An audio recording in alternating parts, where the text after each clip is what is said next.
Iya. Aku ya di Fakultas Hukum Universitas Tarumanagara. Aku lulus pada tanggal 31 Januari 2019, lulus sidang. Lalu setelah itu aku kayak stres sendiri gitu. Aduh, gue udah lulus nih, udah sarjana. Gimana ya? Gue cari kerja di mana ya? Dan itu aku pernah ngelewatin itu.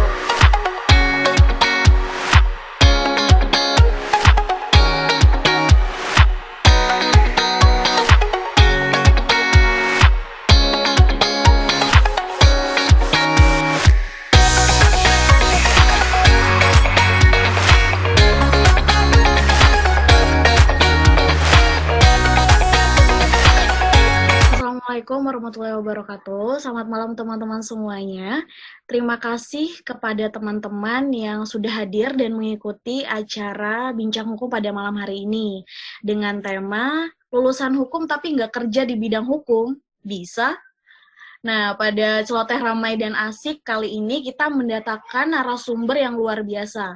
Tapi sebelum memperkenalkan narasumber kita, izinkan saya memperkenalkan diri saya terlebih dahulu. Nama saya Dewi Ayu Atika Putri, teman-teman bisa panggil saya Dewi.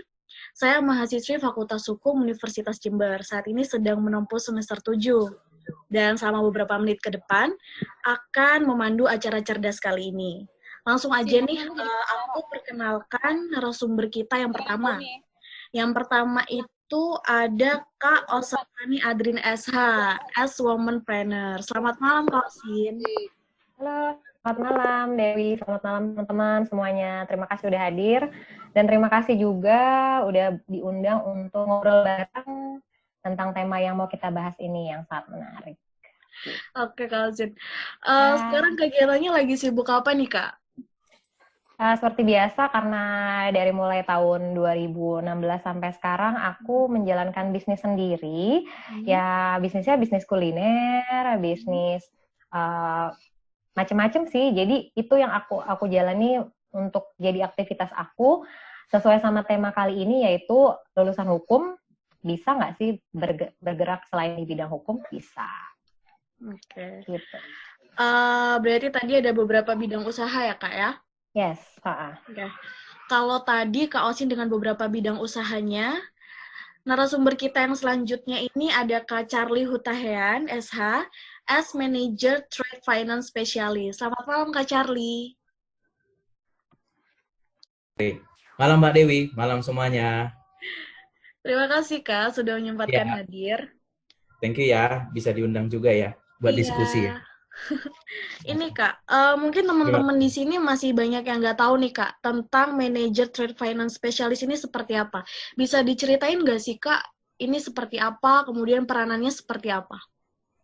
Oke ya, kalau singkat cerita dulu ya, paling nanti kan kalau ada mau ditanyain, paling nanti di situ kita diskusi ya. Jadi job field saya yang sekarang di BNI itu lebih ke International Trade Finance. Mungkin kan sebagian dari teman-teman di sini kan pernah dapat yang namanya mata kuliah surat berharga ya. Nah, di surat berharga itu kan pasti ada kayak seperti mata pelajaran yang berbicara mengenai bank garansi, letter of credit, ya kan, instrumen-instrumen perbankan lainnya. Nah, sekarang itulah transaksi yang saya kerjakan seperti itu. Nah, lebih spesifiknya lagi itu berbicara mengenai advisory. Jadi kita memberikan advice ke nasabah-nasabah yang melakukan ekspor-impor, maupun misalkan dia mau menerbitkan garansi bank, seperti itu.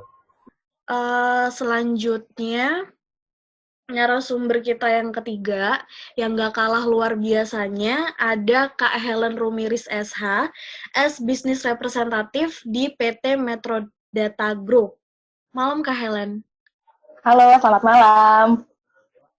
Terima kasih udah ngundang aku di acara ini. Iya Kak. Salam kenal ya. Salam kenal Kak Helen. Mungkin juga nih Kak, teman-teman juga masih awam ya soal bisnis representatif itu apa sih Kak? Kalau bisnis representatif itu sendiri sebetulnya gabungan dari beberapa bidang. Jadi ada sales juga, terus ada juga sebagai marketing. Kalau untuk sales itu sendiri kan sebenarnya perusahaan Metrodata itu kan perusahaan IT. Bergerak di bidang IT, penjualan produk ataupun solusi. Nah, jadi kalau aku sebagai bisnis representatif itu artinya aku juga sebagai marketing di sana untuk mencari atau melihat market nih. Biasanya kalau bank-bank swasta ini lagi butuh apa sih? Atau mungkin di suatu bank dia kayaknya teknologi informatikanya belum begitu terbaru atau mungkin masih yang old style. Jadi dari situ aku mendatangi mereka dan kayak mempromosikan, Pak, saya dari MII, saya lagi saya punya beberapa produk nih yang mungkin akan sekiranya cocok dengan bisnis Bapak ini gitu. Jadi lebih kayak kepada mempromosikan ke karyawan di suatu bank yang mereka adalah orang IT gitu. Oke. Ini berlaku nggak Kak kalau misalnya pengen mengadakan soal kesepakatan kayak gitu Kak? Iya betul. Jadi kalau bisnis representatif itu selain dia juga mengurus marketing dan sales juga, dia juga mengurus kontrak. Jadi sebelum mengikuti tender ataupun sesudah mengikuti tender, dia akan fokus untuk membuat kontrak itu, dan setelah itu baru kontrak yang sudah dibuat oleh sales atau dibuat oleh bisnis representatif itu akan diberikan atau dikasih ke legal review gitu. Jadi nanti keputusan akhir ada di legalnya. Tapi pada dasarnya setiap bisnis representatif juga harus membuat kontrak gitu. Oke. Luar biasa banget. Itu dia sekilas perkenalan dari narasumber kita. Oke, langsung aja nih. Pertanyaan pertama aku mau ke Kak Osin. Tadi kan Kak Osin udah cerita nih tentang kesibukannya. Sekarang aku mau tahu dong Kak, gimana sih cerita dan prosesnya bisa sampai di titik ini Kak? Oke, mungkin teman-teman sebelum aku mulai cerita, aku mau mendoakan semoga teman-teman semua dalam keadaan sehat dan juga lancar dalam setiap urusannya. Walaupun memang setiap jalan itu berbeda, setiap nasib itu juga berbeda, di sini kita akan berbagi semangat dan saling support bahwa setiap apa yang kita jalani itu merupakan jalan terbaik dari apa yang Tuhan kasih. Nah, di sini aku mau sharing mulai dari aku lulus, aku adalah lulusan dari Fakultas Hukum Universitas Diponegoro. Dulu ngambil jurusan Hukum Internasional. Mungkin teman-teman ada yang juga ngambil Hukum Internasional untuk penjurusan semester akhirnya. Ntar kalau misalnya mau ngobrol bisa langsung di kolom chat aja, jadi bisa kita langsung ngobrol bareng ya. Nah, itu udah lulus tuh dari Fakultas Hukum Undip. Terus di situ juga kita kan punya mimpi besar, kita juga punya obsesi untuk bisa sukses karena bersekolah itu capek ya. Kita mulai dari semester 1, semester 2, terus kita KKN, kita nyusun tesis, nyusun skripsi dan lain-lain. Nah, di situ juga apalagi kita kuliah butuh waktu yang panjang. Nah, setelah aku lulus itu, aku kan bukan asli Semarang ya, karena Undip itu di Semarang. Aku pulang ke Jakarta, terus aku bekerja untuk ya biasalah job seeker seperti biasa. Terus karena mungkin yang aku kira yang namanya lulusan hukum kan pasti ada di jabatan-jabatan kayak legal staff, terus legal admin atau juga yang macam-macam kayak gitu, lawyers dan segala macam. Aku mencari pekerjaan untuk bisa mengimplementasikan ilmu aku di posisi legal staff waktu itu tahun 2011 di PT Tunas Rental. Itu salah satu perusahaan milik Tunas Toyota yang bergerak di bidang sewa menyewa kendaraan.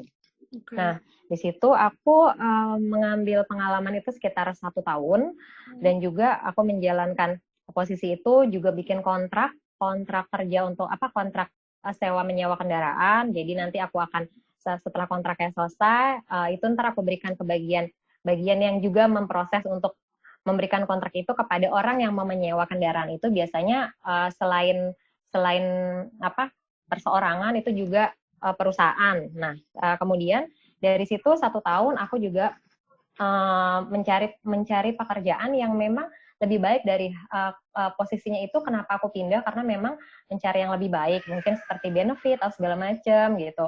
Kalau misalnya untuk pengalaman sendiri di situ adalah tempat kerja yang sangat enak untuk kita bisa mendapatkan pengalaman dan segala macam. Nah, terus aku pindah ke perusahaan sawit di tahun 2012 sampai 2013. Itu posisinya HRD personalia. Jadi aku ngurus kontrak kerja, terus aku ngurus macam-macam hal tentang kepegawaian. Itu juga sekitar 1 tahun. Kemudian di di saat itu aku tahun 2013 sampai 2016 itu aku kan ngelamar di LPPI. LPPI itu Lembaga Pengembangan Perbankan Indonesia. Nah, di situ aku jadi ODP.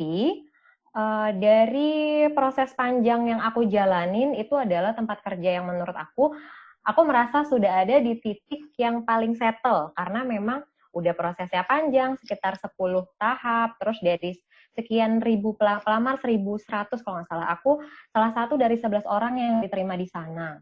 Tapi ternyata rezeki berkata lain, suami aku ngelamar PNS di Jogja, karena aku berdomisili di Jogja, dan itu yang membuat aku sangat berat dan sangat sedih untuk melepas karirku.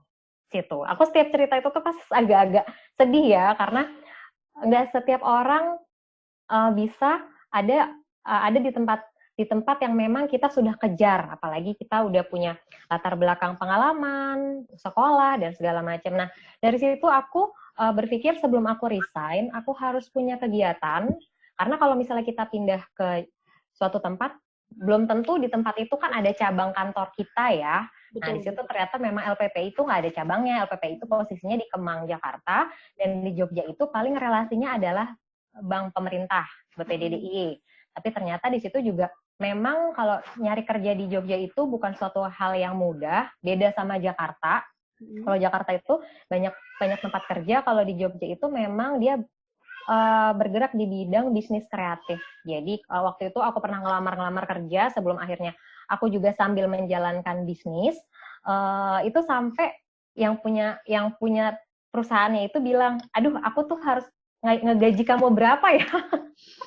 Karena aku punya pengalaman di ODP itu waktu aku jadi posisi relationship manager itu, apalagi di jenjang ODP itu udah cukup benefitnya sudah cukup besar, dan juga penghasilannya juga lumayan. Dan kalau misalnya di comparing sama Jogja dengan UMR Jogja yang nggak sampai 2 juta, mereka bingung untuk membayar aku gitu. Jadi dari situ aku berpikir bahwa memang jalan Tuhan itu tidak selalu sama. Jadi kalau misalnya kita menyerah sama keadaan, kita tidak akan pernah menjadi pemenang.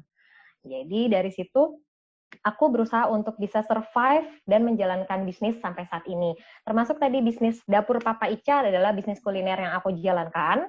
Udah sekitar 1 bulan, dan itu memang antusias banget orang-orang yang pesen. Ya nanti mungkin teman-teman bisa lihat Instagramnya Dapur Papa Ica, @dapurpapaica, dan juga aku juga berbisnis di akun Instagram Osasania Staff. Nah, buat teman-teman yang memang merasa bahwa jalan selain ada di bidang hukum itu bisa dilakukan sebagai kita lulusan hukum itu sangat bisa, asal kita tidak pernah menyerah. Itu kurang lebih cerita aku sampai di titik bukan non-hukum itu seperti itu kurang lebih. Semua bisa dilakukan asalkan kita punya kemauan untuk bekerja keras dan gak menyerah ya Kak ya? Iya. Oke, aku pengen ke Kak Charlie nih. Kak Charlie bisa ceritain nggak Kak proses bisa sampai di titik ini Kak? Oke, singkat cerita ya. Saya lulus di tahun 2011, Oktober. Nah, habis itu kan saya sempat sebulan itu pergi ke Pare tuh. Mungkin teman-teman kan pada tahu tuh, atau bahkan ada yang udah pernah ke Pare tuh, yang di Kediri. Nah, itu kan sebulan tuh. Sebulan sambil sudah memasukkan lamaran-lamaran ke berbagai tempat. Di akhir tahun 2011 itu saya masih tetap ngotot tuh buat masuk di law firm gitu yang ada di Jakarta gitu ya. Jadi singkat cerita, dari 2011 itu di bulan Oktober sampai di Desember itu saya banyak kasih lamaran tuh. Saya ikut tes ada beberapa tes di Jakarta, dari law firm besar sampai law firm kecil seperti itu ya. Nah, ternyata ada yang sampai dipanggil di wawancara sama partnernya tuh, ya kan, sampai masalah gaji. Saya minta gaji katakan saya gaji di atas katakanlah 3 juta tahun 2011 2011 itu kan lumayan lah ya. 3 juta 3,5 untuk magang yang nggak punya lisensi advokat gitu ya. Itu dari yang besar sampai kecil saya tes, akhirnya nggak ada gitu loh, nggak ada yang cocok gitu ya. Kalau yang besar, katakanlah itu HHP, saya kalah di tes kedua apa tes ketiga lah, karena itu kan salah satu kantor hukum besar ya. Itu, Iya. tapi itu tahapannya belum sampai ke partner sih waktu itu sih. Ada beberapa, ada yang kecil, ada offering salary-nya itu kurang sesuai, ya saya jadinya nggak ngambil gitu loh. Nah, kemudian tuh Desember kan saya pulang. Saya Desember pulang sampai 18 Januari 2012. Saya balik lagi ke Jakarta tuh. Balik Jakarta, saya masih tetap lamar ke law firm tuh. Karena cita-cita saya dari awal itu main jadi law firm. Lawyer di law firm gitu. Karena dari sejak SMA, saya udah teman, oh nih Charlie cocok jadi law firm nih gitu kan. Karena suka adu argumen, suka diskusi, suka diskursus gitu kan. Okay. Nah, singkat cerita, sama kejadiannya di akhir 2011 itu. Tes, ada yang sampai partner, diskusi sama offering seller dengan partner, tapi nggak ada yang cocok gitu kan. Nah, tibalah waktu itu saya ikut tes di UI. Tes untuk lamaran kerja, job fair gitu ya.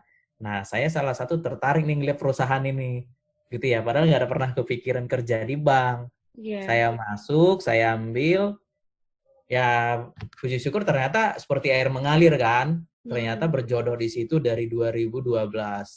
Nah, diangkat di BNI itu 2013 April. Seperti itu. Jadi kurang lebih 7 tahun terakhir ini, ya suka dukanya kerja di BUMN itu ada. Seperti itu ya. Dan dulu kerja di kredit ya, di pemberian fasilitas kredit, tapi akhirnya hampir 7 tahun itu karir saya itu lebih banyak di perdagangan internasional. Saya sebagai orang dokumenter, ibarat itu yang operasionalnya, melakukan penerbitan garansi bank, letter of credit seperti itu, dan sisanya itu menjadi marketing. Okay. Tapi nggak hanya menjual, kita tetap memberikan advisor gitu lah, atau konsultasi ke nasabah seperti itu.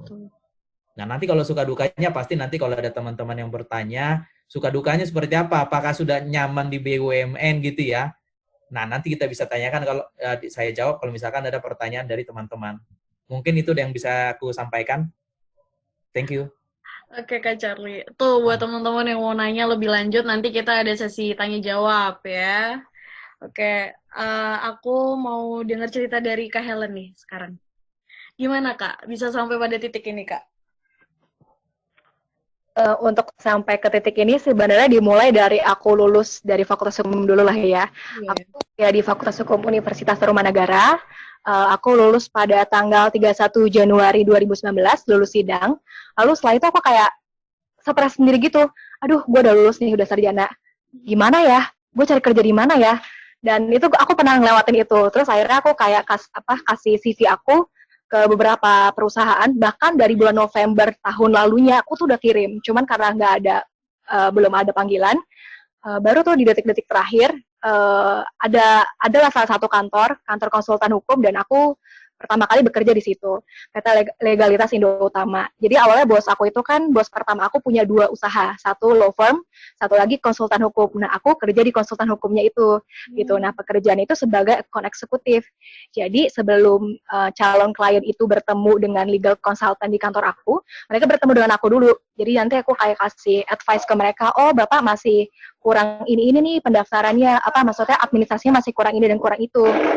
Lalu kemudian aku juga kasih edukasi ke mereka, apa aja sih yang harus mereka persiapkan, atau apa saja yang harus mereka pokoknya ada beberapa administrasi ataupun kayak peraturan-peraturan terbaru yang harus aku kasih tahu ke mereka kayak gitu.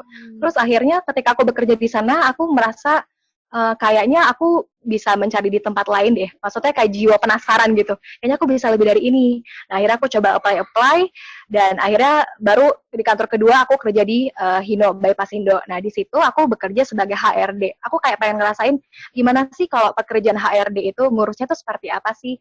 Tapi karena aku di kantor sebelumnya itu pernah ngurus perizinan juga, jadi bos aku di kantor kedua ini memberikan aku juga tanggung jawab untuk mengurus perpanjangan SIUP mereka. Kalau kalian tahu SIUP dan NIB di sistem terbaru OSS, Online Single Submission, nah aku juga mengurus itu di kantor kedua aku. Lalu setelah itu aku juga apply, karena aku udah apply ke beberapa perusahaan, terutama perusahaan TBK, ada satu perusahaan yang manggil aku. Nah, ini perusahaan Metrodata ini. Dan akhirnya aku mikir-mikir, Metrodata itu kan perusahaan IT nomor 1. Tapi nanti gimana ya kalau aku kerja dan lain sebagainya. Tapi pada akhirnya aku kayak, udah, aku kesini aja deh, gitu. Terus, cuman karena saat itu terhalang, bukan terhalang juga sih, tapi karena dalam kontrak kerja itu kan ada istilah one man notice. Jadi kalau misalnya kita mau resign, kita harus 1 bulan sebelumnya. Jadi aku tunggu dulu baru bisa mulai itu di bulan Maret. Padahal aku udah diterima di bulan Januarinya di tahun 2020 tahun ini. Jadi memang aku kalau misalnya pekerjaan itu masih sangat-sangat ini sih masih baru banget gitu, belum begitu banyak pengalaman seperti kakak-kakak yang tadi sudah memaparkan gitu. Baru setelah itu akhirnya aku kerja di tempat ini gitu. Oke. Tantangannya apa sih Kak dari yang dulunya belajar hukum nih sampai saat ini menjalankan profesi ini tuh tantangannya seperti apa dan gimana sih Kakak bisa survive di profesi ini Kak? Kalau tantangannya tuh banyak dan terutama kan aku lulusan hukum, aku nggak ngerti IT itu seperti apa, bahkan ada istilah-istilah yang aku tuh nggak ngerti sama sekali. Apa itu misalnya cloud service, apa itu security. Nah, dari situ aku mulai belajar-belajar. Cuman ada baiknya juga sih di perusahaan aku ini karena memang dia tahu, karena memang bos aku tahu aku bukan lulusan dari IT, jadi mereka memberikan kesempatan ke aku selama 1 tahun untuk belajar dulu. Baru tahun ke depan aku dilepas gitu. Udah, lu mandiri ya tahun depan gitu. Cuman tahun ini masih banyak belajar. Dan di samping juga aku diberikan kayak seminar, bukan seminar sih, lebih tepatnya kayak pelatihan-pelatihan di kantor aku, baik itu bidang IT-nya ataupun misalnya kayak presentasi. Gimana sih presentasi yang baik dan benar itu kalau di depan calon customer itu seperti apa? Bagaimana sih cara negosiasi? Nah, itu banyak komunikasi skill aku tuh yang digarap di kantor aku yang sekarang ini gitu. Oke. Kalau dari Kak Charlie, tantangannya apa Kak? Dari yang dulunya belajar hukum sampai saat ini menjalankan profesi yang tadi, manager trade finance specialist, dan gimana bisa survive?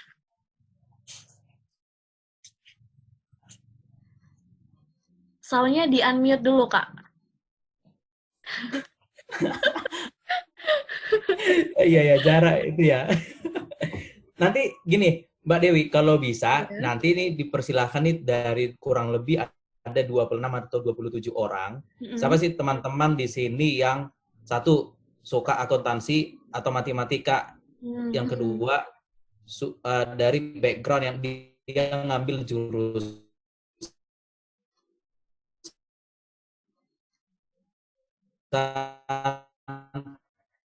hukum bisnis atau hukum perdata.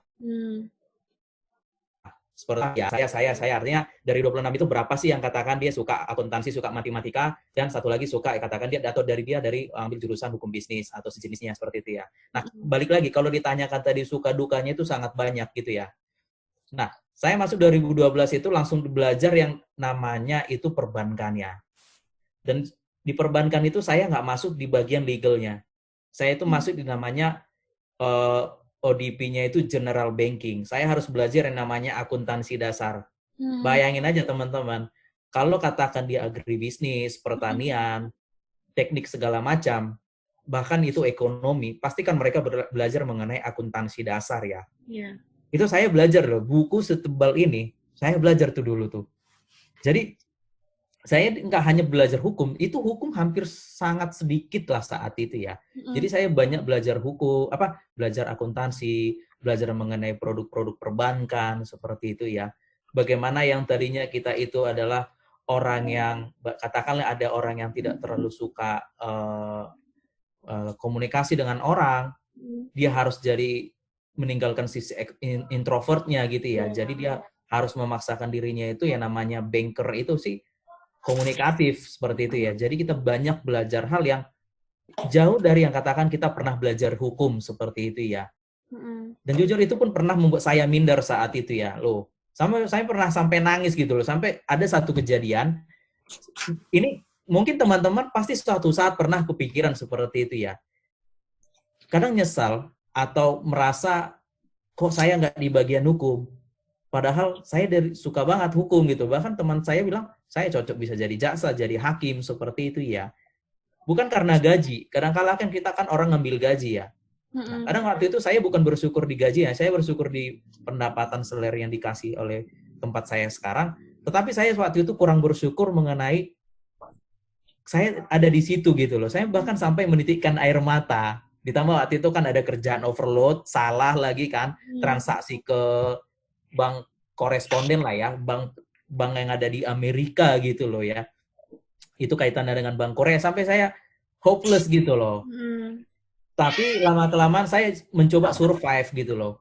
Saya kan nggak terlalu capable ya, ahli di matematika gitu ya, bahkan akuntansi.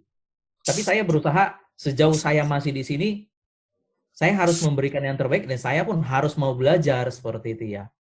Bisa yang terbaik, saya belum tahu, tapi harus mencoba yang terbaik seperti itu ya. Artinya jangan pernah menganggap, oh karena saya legal, saya nggak mau belajar hal yang lain. Oh no, kita harus belajar anything, apapun gitu loh. Even kita nanti belajar hukum sekalipun, kamu di bidang hukum nanti gitu ya, bisa menjadi jaksa, hakim atau apapun, tetap harus mencoba hal-hal baru gitu loh. Ilmu-ilmu di luar ilmu hukum itu yang kita dapat selama kita kuliah, seperti itu ya. Mungkin itu yang bisa aku ceritakan dulu. Berarti gali apapun sebisa mungkin, semaksimal mungkin apa yang bisa kita gali ya Kak ya. Belajar terus, jangan pernah nyerah. Yes. Oke. Yes. Kalau ibarat kita harus mengosongkan gelas kita. Kalau kita ibaratnya analoginya ya teman-teman ya. Kalau gelas kita sudah penuh, kita jangan berhenti untuk mengisinya gitu loh. Kita harus tetap mengisinya pengetahuan itu. Kalau kita nggak suka akuntansi, contoh katakan nanti teman-teman ada yang kerja di bank. Kalau kita nggak suka akuntansi, mau tak mau selama kita harus di situ ya, kita harus mau belajar gitu loh. Di luar bidang yang kita pelajari selama kita kuliah. Gitu. Oke. Kalau sini tantangannya apa nih Kak? Kalau dulu kan belajar regulasi nih, aturan-aturan hukum, sekarang memasarkan sebuah buku gitu. Kalau aku sih, sebenarnya kalau misalnya aku dari pengalaman kerja sebelumnya, aku tuh kan dari ODP 2 LPP itu ditempatkan di relationship manager. Jadi kurang lebih sama kayak ada orang-orang pemasaran. Di situ aku mungkin semuanya memang sudah garis jalan hidupku ya. Aku belajar banyak di situ untuk gimana cara mempersuade suatu barang, atau misalkan aku kan kalau LPP itu kan perusahaan jasa, jadi memberikan pelatihan, habis itu menawarkan bagaimana diklat kepada bankers atau juga pegawai non-bank. Nah, di sini tuh aku belajar gimana cara kita punya professional image, terus habis itu kita harus bisa mengcounter jawaban orang, atau misalnya memberikan banyak pilihan-pilihan untuk apa namanya, untuk mereka. Misalnya ternyata mereka nggak mau hal yang kita tawarkan, kita memberikan alternatif, itu aku banyak belajar dari LPPI. Tapi ternyata kalau misalnya takdir Tuhan itu kita tidak pernah tahu. Terus dari situ aku merasa bahwa kalau misalnya kita menyerah sama keadaan, kita tidak akan pernah bisa menang dalam hidup kita. Sedangkan kita hidup itu juga harus punya arti ya, jangan langsung kita menyerah. Nah, dari situ aku belajar gimana cara mengimplementasikan atau mengaplikasikan ilmu aku sebagai seorang pemasaran untuk bisa mencari bisnis-bisnis yang aku lakukan. Jadi bisnis itu aku juga banyak mencoba, mulai dari bisnis kuliner, mulai dari bisnis ini lagi aku coba untuk bisnis kayak garment segala macam gitu-gitu, aku coba semuanya. Dan memang yang namanya bisnis itu kita nggak langsung ketemu yang cocok, kita bisa coba-coba dulu semuanya. Dan kalau dari saat ini yang aku jalani, itu aku banyak belajar tentang internet marketing, habis itu gimana cara meng-catch up orang mulai dari online, karena memang sekarang kan apalagi situasi corona kayak gini, untuk online marketing itu sangat digunakan gitu. Kalau misalnya kita biasanya ketemu sama orang itu offline untuk bisa menawarkan, sekarang kita online dan kita juga banyak belajar tentang bagaimana optimasi Instagram, optimasi sosial media dan segala macam. Dari situ aku jadi merasa punya banyak ilmu baru, selain aku punya latar belakang pendidikan hukum yang aku dapat 3 tahun 9 bulan. Aku kan waktu itu lulus nggak sampai 4 tahun ya, jadi kurang lebih aku lulus Juli, jadi 3 tahun 9 bulan. Nah dari situ kalau misalnya dibilang kata Charlie bener banget, kita jangan pernah menyerah untuk belajar, karena belajar itu bisa dari mana aja, bisa dari apa aja, termasuk kalau misalnya kita mau pinter atau mau hebat dari jalan yang kita pilih selain bidang hukum itu sebenarnya bisa, karena kita dikasih kemampuan dan juga dikasih kelebihan oleh Tuhan, kita punya panca indera yang lengkap, kita punya otak, kita juga punya tangan, punya kaki. Kalau misalnya kata Bob Sadino, kita punya investasi 2 miliar, itu kaki kita, tangan kita untuk bisa bergerak memenangkan hidup kita gitu. Jadi aku nggak pernah menyerah sih, maksudnya aku nggak pernah merasa aduh temen aku udah sukses. Sebenarnya tuh aku kan sama Charlie itu kan satu alma mater ya, dia apalagi sudah ada di posisi manajer, trade manager, itu pernah menjadi suatu hal yang bikin aku minder, karena biasanya kan kalau di usia-usia kita itu udah ada di jabatan-jabatan tertentu di usia 30 tahunan ke atas. Tapi kalau misalnya aku minder, terus aku harus apa gitu loh. Masa iya terus aku minder mulu gitu. Jadi kalau misalnya ternyata aku bisa sukses di bidang lain, di bidang bisnis, yang aku sangat berdoa bahwa aku bisa sukses di bidang bisnis apapun itu, yang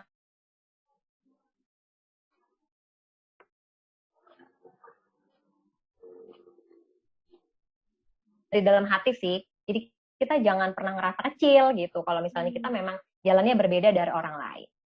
Kurang lebih gitu. Mungkin ada yang mau nanya itu, ini udah mulai banyak nih yang nanya nih, Dev. Iya, kita 2 pertanyaan lagi, terus nanti kita sesi tanya jawab. Oke. Aku pengen tahu, ada perasaan menyesal nggak sih Kak? Atau pernah mikir kayak, aduh kayaknya salah jurusan deh gitu, sampai sekarang kan nggak menjalankan profesi di bidang hukum nih, aduh kayaknya salah sih gitu. Pernah ada nggak Kak perasaan-perasaan kayak gitu Kak?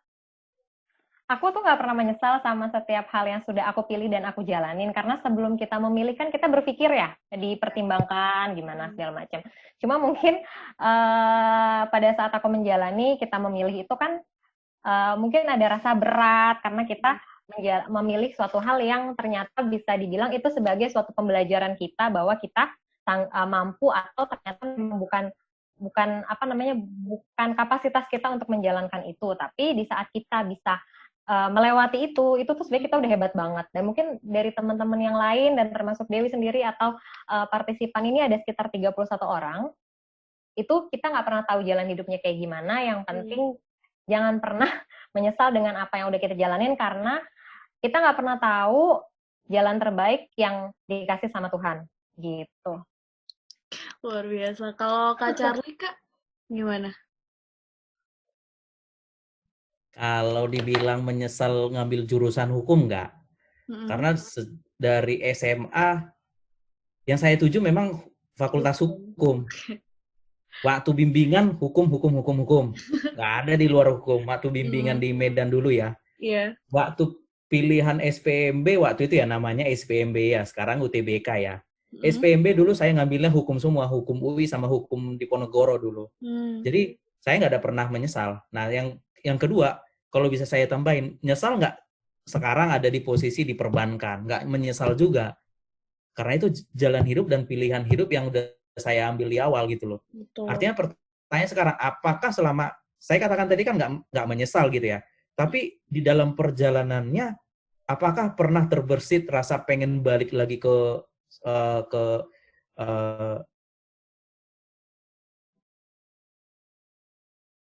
bidang hukum? Pasti pergumulan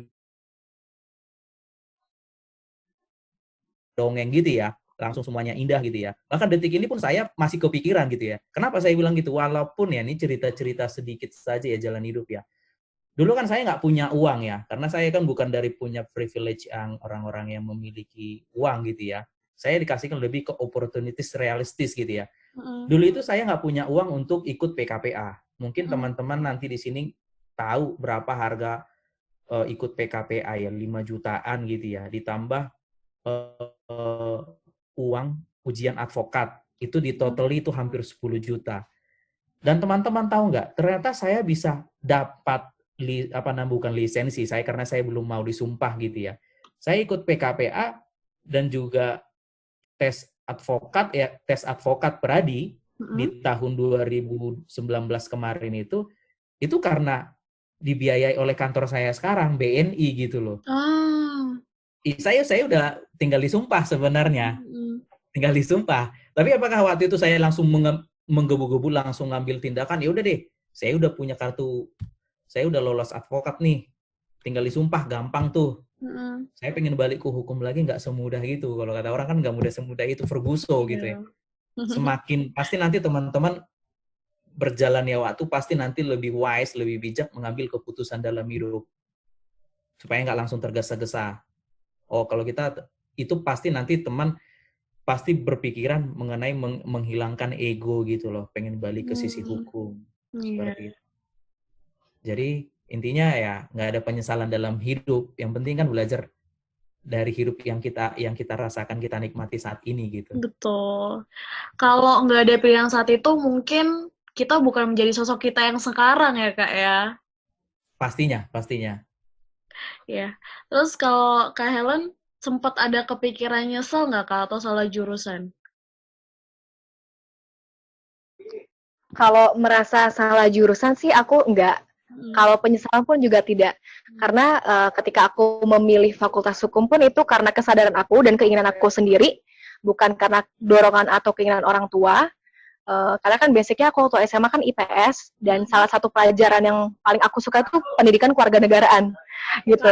Dan iya, PPKN aku suka banget dulu. Dan nilai aku selalu bagus waktu SMA. Nah, terus akhirnya aku memilih hukum, meskipun aku sempat memilih di universitas negeri dan tidak diterima, akhirnya aku tetap memilih hukum juga di Untar. Lalu pas lulus pun aku juga sempat bekerja di kantor hukum kan sebenarnya, maksudnya kantor konsultan hukum. Nah, tapi berjalannya waktu ketika aku banyak melihat peluang-peluang yang lebih bagus, lebih besar, dan apa yang aku dapat, maksudnya adalah bonus marketingnya aku bisa dapat lebih banyak ya, kenapa tidak aku mencoba memilih yang lebih besar gitu. Meskipun ketika kita mendapatkan sesuatu hal yang lebih besar, pasti akan ada tuntutan dari perusahaan yang jauh lebih besar gitu. Tapi apapun itu, tuntutan apapun yang aku akan hadapi, ya kita harus semangat, nggak boleh menyerah, karena kan hidup itu harus berjuang gitu. Terus kalau misalnya menyesal, enggak. Aku nggak pernah menyesal, dan bahkan aku merasa beruntung aku diterima dan aku bisa bekerja di kantorku yang sekarang gitu sih. Luar biasa. Oke, selanjutnya aku bakal buka sesi tanya jawab. Jadi buat teman-teman yang mau bertanya, bisa langsung chat aja di Zoom group chat ini, izin bertanya. Nanti ketika dipersilahkan, teman-teman bisa menghidupkan suaranya dan videonya untuk bertanya. Ini di urutan pertama udah ada Kak Risna. Nah, ini Kak Risna ini sepertinya ingin membagi keluh kesahnya nih. Kak Risna sepertinya ingin tanya-tanya juga ke kakak narasumber. Kak Risna dipersilakan untuk bertanya ataupun berdiskusi. Silakan menyalakan suaranya dan videonya. Iya, selamat malam kakak semua. Perkenalkan saya Risna. Ya. Nah, terus untuk pertanyaannya, mungkin untuk kakak sekalian, maaf sebelumnya mungkin pertanyaan agak banyak, ada 3. Yang pertama, awal kakak sekalian tuh lulus kan langsung apply CV ke perusahaan. Kira-kira kakak tahu nggak sih yang buat perusahaan mau menerima kakak yang notabene bukan lulusan, misal bukan lulusan ekonomi atau lulusan akuntansi, itu tahu nggak sih Kak? Terus seperti Kakak sendiri, misal diterimanya di bagian HRD, nanti sewaktu Kakak masuk itu kan belum punya ilmu apa-apa. Itu berarti Kakak nanti di dalam itu langsung dapat pelatihan, atau Kakak belajar sendiri atau bagaimana? Terus yang terakhir, sebelumnya saya ada keinginan untuk lanjut S2, cuman orang tua menyarankan untuk kerja dahulu. Tapi saya mikir kalau misalnya kerja dulu saya nggak punya ilmu tentang ekonominya sendiri, kayaknya agak gimana gitu. Jadi saya pengennya S2 dulu. Jadi saya meminta pendapat kakak sekalian, apakah lebih baik kerja dulu atau lanjut kuliah S2 baru nanti apply